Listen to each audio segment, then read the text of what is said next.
Okay. We'll see how that recording ends up being.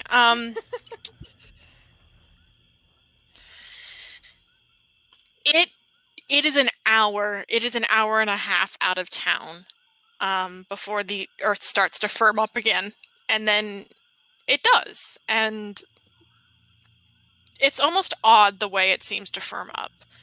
It's not the same way Oh, I'm sorry. I have hiccups now. Oh no. Fuck. It's not the same way the ground is firm in town. It is almost the in town. It's almost like just solidified mud. Here, it is like you are transitioning almost into real soil. Yeah. And grass starts to spring up, and you are suddenly almost on a grassland-like path. I wish I could say it was ideal. But it's actually spooky. Because it's kind of, God, what's the word I'm trying to think of? It's kind of brown and decaying, and the trees around you, while they're transitioning out of, like, mangrove trees and into more of a deciduous tree, they are twisted and gnarled and bent over. It's almost like this part of this land and the swamp are arguing. So, Parker, I have a question for you. Mm-hmm. Hit me. Can Ash just summon his axe and then sort of put it, like, in some kind of a holder, or does it... Yes, he can do that. Okay. Because I think he just kind of stops for a second, reaches into the ether, pulls out this large axe, and then sort of,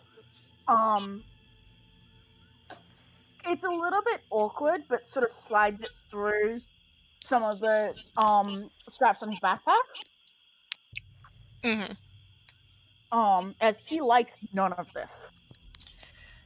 And as you walk, it is another half hour before you turn a corner. Not yours. Bastard. Okay. Sorry.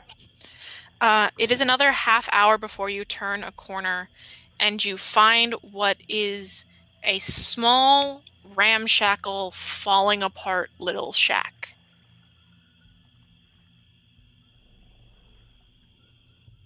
Oh. Next, in the yard of this shack, there is a large, mangled tree that one branch sticks out over the path, and hanging off of it is what looks like an empty noose. Oh, good. Fun.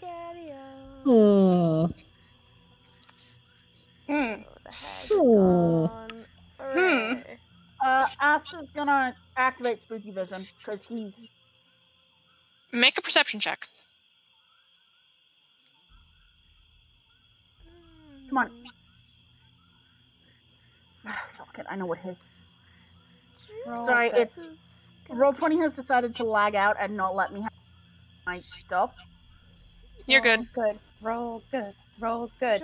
Be an anti-Julius. Julius is just gonna, like, ready a firebolt just in case. You know, because cantrip.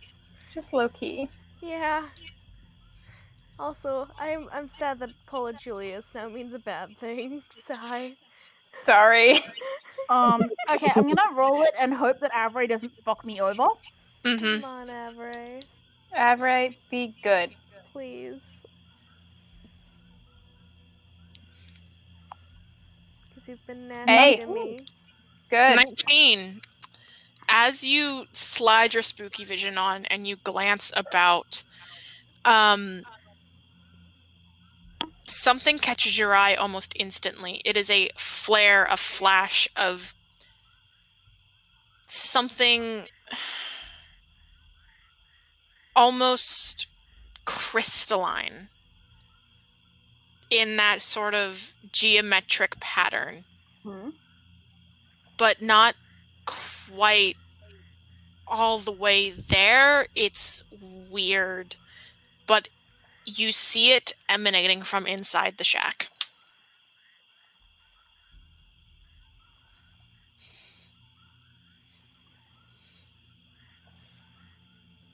So by not all the way there, what do you sort of mean?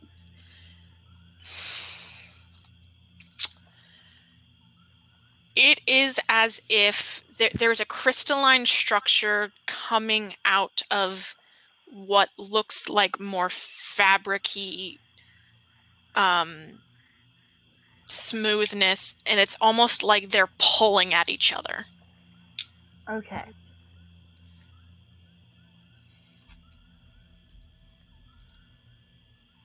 Weird.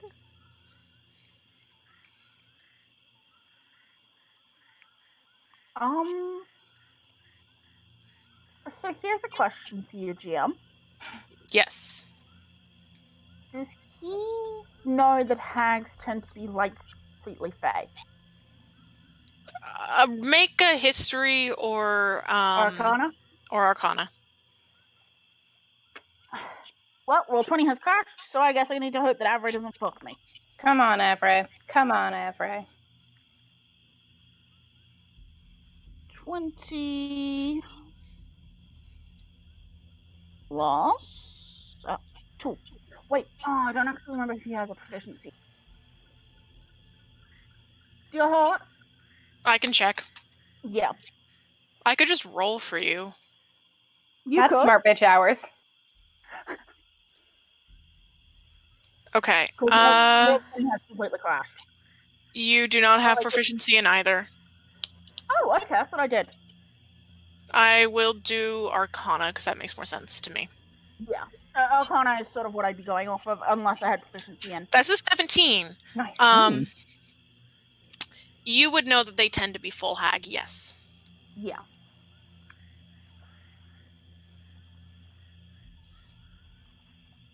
So I think on that note, you sort of watch him still for a moment and do a scan and see focus on something. And then he coughs quietly, clearing his throat, and may we talk? We don't in The thing in you all hear something shift and shudder, and then there's a sliding of wood, and then there's quiet again. We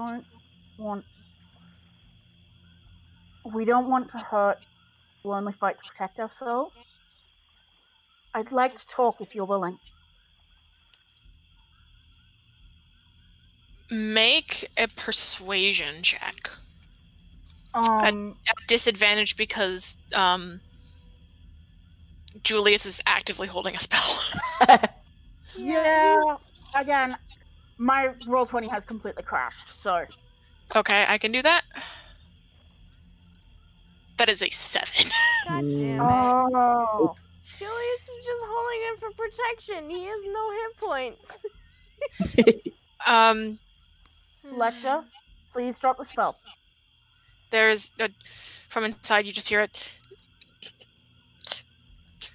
Go away! Julius will drop the spell. I only want to understand what.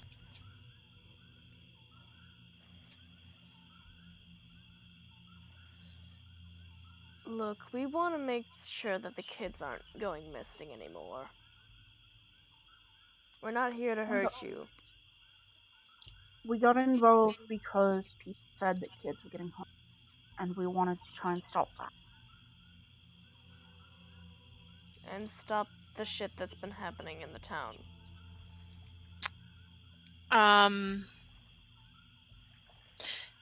A figure appears at the window of the hut. It is shrouded in a hooded a cloak. You cannot see its face. And it's just looking at you. We want to help.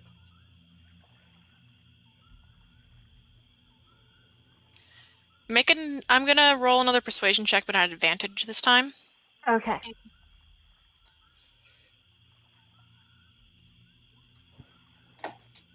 That's a 13. Taken point in the group. Mm-hmm. The figure seems hesitant. Is there something we can show you for good faith?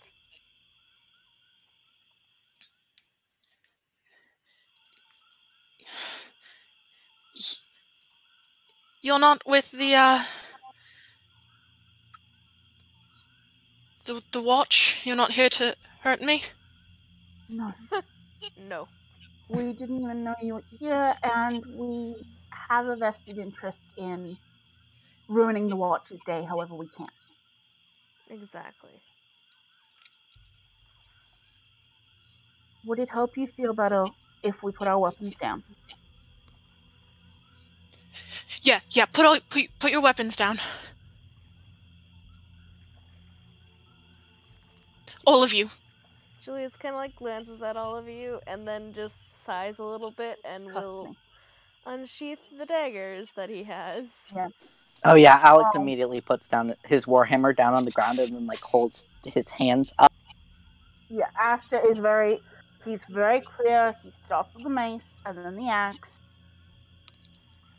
Irene has no weapons, but she will sort of hold her walking stick like up in the air as she also has her hands up in the air. Yeah. It's her stick, and man. He's gonna pull his pendant out. I'm actually on from the DCO. We don't want to hurt you. We want to try and help. None of you better try anything. My word. I've got magic. I've got very strong magic. You sound stressed enough not for us to want to hurt you. Just take our good faith and don't hurt us back. I give you my word that we only strike at you to defend ourselves should be necessary. I have no interest in hurting you. I'm not going to hurt ya. Okay. Miss.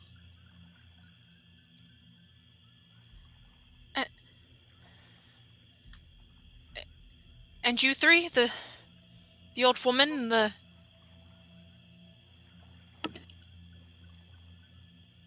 Are you a hag? I might be. Insight check? Julius is going to mutter... You can roll an insight check. Julius is going to hesitate and say, "Are you Ivana?" No, I'm not Ivana. I might be a hag. Alright. Nin, you can't get a read. That's okay. Can Julius insight? Because he doesn't... Yeah, I also want to attempt that. Yeah, can I, or... You may... everyone can roll an insight check. Roll a fucking insight check. Now, I'm almost certain that Aster has a +5 in insight. I will roll Aster for you. Julius is good with stuff he's not very well with. You do have a +5, but you rolled a nat 1. Well, yeah. I rolled with Avra and got a 14. Sorry. Okay, I'll take that. This figure inside the house is... She is at once telling a truth. She is not deceiving you, but there is more to what she's saying that you can't quite pick up on.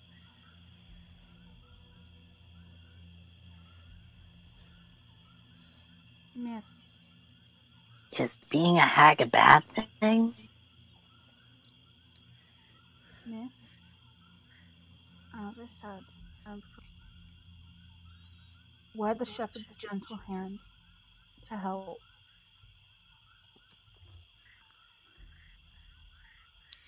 Okay. She disappears from the window, and a moment later the old wooden door kind of creaks open, and as it creaks open, the illusion around the space drops, and instead of the decaying, crumbling, sort of gnarled wood you were in. Instead, you see a beautiful garden surrounded by lively green grass. The trees are still gnarled, but they're full of leaves, and the noose is gone.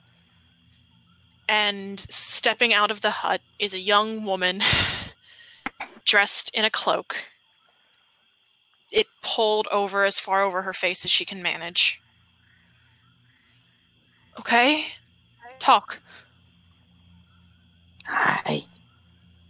We were requested to come here by Common Streams, carrying a shipment of rose whistle to prevent against grave-digger fever.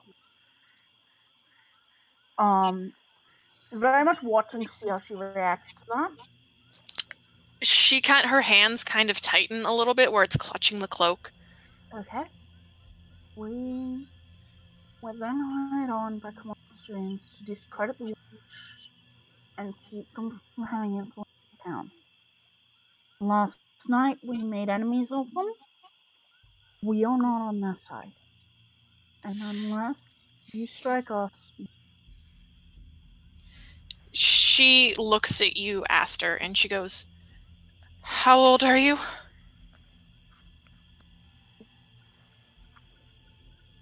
15-ish. Ish.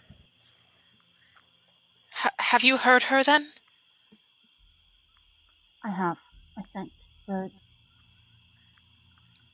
I remember snippets last night. And he's gonna sort of hum whatever melody he can. She kind of... You can almost feel the wince as she start to hum. My apologies. To prove. But yes, I heard her last night. Don't sing, please. Okay. It's hard enough. It's hard enough with just her. Okay. I'm sorry, but I have heard her. Who is she, if I might ask?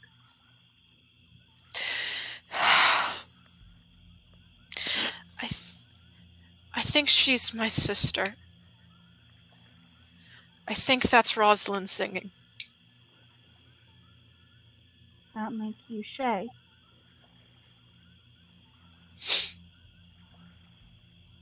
Yeah. I'm Shay Sand.